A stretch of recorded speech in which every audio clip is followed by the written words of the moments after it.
క్రీస్తునందున్న ప్రియులందరికీ ప్రేమతో వందనాలు తెలియజేయుచున్నాను. మార్చి నెల 31వ తేదీ 2024. ఈరోజు ప్రత్యేకంగా దేవుడు మనతో మాట్లాడుతున్న మాట ఏమిటనగా మత్తయి సువార్త 28వ అధ్యాయము 6వ వచనం.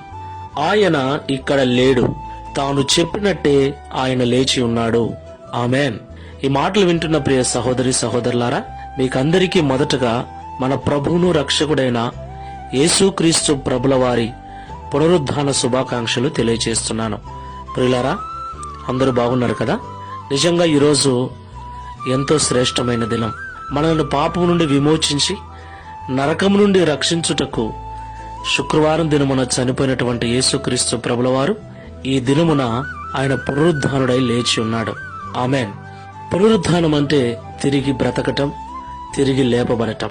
ఈ రోజు చనిపోతే క్రీస్తు వచ్చినప్పుడు మళ్ళా తిరిగి లేపబడతామని, ఆయనతో కూడా నిత్యత్వంలో జీవించుటకు కొనిపోబడతామన్న నిరీక్షణతో మనం అందరం కూడా బ్రతుకుతూ ఉన్నాం. పరిశుద్ధ గ్రంథము కూడా పునరుద్ధానాన్ని చాలా గట్టిగా రూఢిపరుస్తూ తెలియజేస్తూ ఉంది. ఎందుకంటే మనం ఆరాధిస్తున్న యేసుక్రీస్తు ప్రభుల వారు పునరుద్ధానుడై లేచాడు. అదే మనకు ఆధారం. పరిశుద్ధ గ్రంథం సెలవిస్తుంది, ప్రథమ ఫలముగా ఆయన లేపబడెను, ఆయన వచ్చిన తరువాత ఆయన వారు లేపబడుతురు, అటు తర్వాత అంతము వచ్చును అని రాయబడింది. నా ప్రియమైన సహోదరి సహోదరులారా, పునరుద్ధానం ఉంది. మన ప్రభుల వారు అందుకు నిదర్శనం. ఒకరోజు మనము కూడా పునరుద్ధానులమవుతాం. అయితే పునరుద్ధానము చెందిన మనము క్రీస్తుతో ఉండుటకు కొనిపోబడాలి.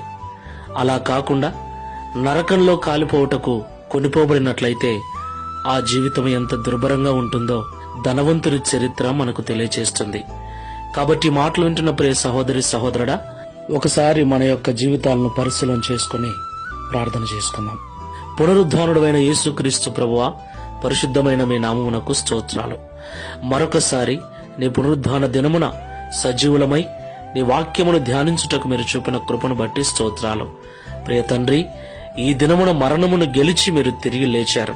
అలాగే మీరుండే స్థలములో మేమును ఉండులాగున మరలా మా కొరకు రాబోతున్నారు. అయితే మీరు వచ్చినప్పుడు ఈ లోకంలో ఎవరైతే పరిశుద్ధ జీవితం జీవిస్తూ నీతిగా బ్రతుకుతూ వాక్యానికి లోబడి జీవిస్తూ చనిపోతారో అలాంటి వారినే మీరు తీసుకుని వెళతారని, మిగిలిన వారు ఎంత భక్తి చేసినా, ఎంత నటించినా, ఎంత వేషధారులుగా ఉన్నా వారందరూ నరకానికి వెళతారని హెచ్చరించారు.